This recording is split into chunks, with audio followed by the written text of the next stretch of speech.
Let's go back to page 6 of the Standard. At the bottom there, the headline says Jubilee MPs criticize calls for mass protests.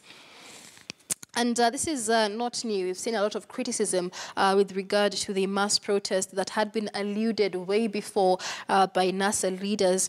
And Jubilee members are now accusing NASA of using illegal means to push out officials of the Independent Electoral and Boundaries Commission, saying the opposition should instead use legal means instead of holding mass protests.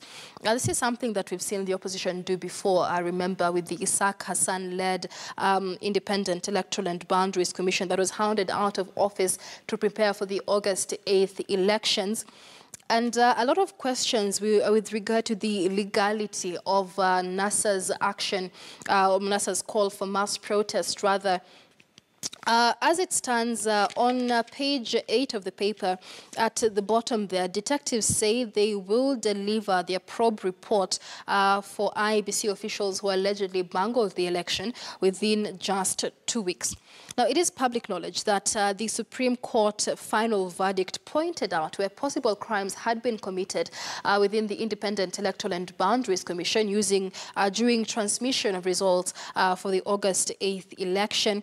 But the Kenyan law also states that one is innocent until proven guilty. There has been many questions to NASA leaders as to why they are looking to hound out these officials without conclusive investigations having been carried out by the concerned bodies. Of course, top of those bodies is the Director of Public Prosecution. NASA had initially called for investigation and prosecution of these officials, but as we speak, investigations are still ongoing. Detectives say they will need 2 more weeks to give their conclusive findings as well as recommendations to the Director of Public Prosecutions.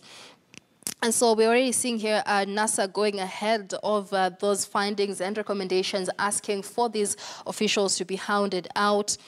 In a letter to the Ethics and Anti-Corruption Commission, as well as the Director of Criminal Investigations, it is clear that the Election Offences Law and the 2 bodies should probe the culpability of the IEBC officials who have been indicted by that full verdict by the Supreme Court. So again, do give us your thoughts on this.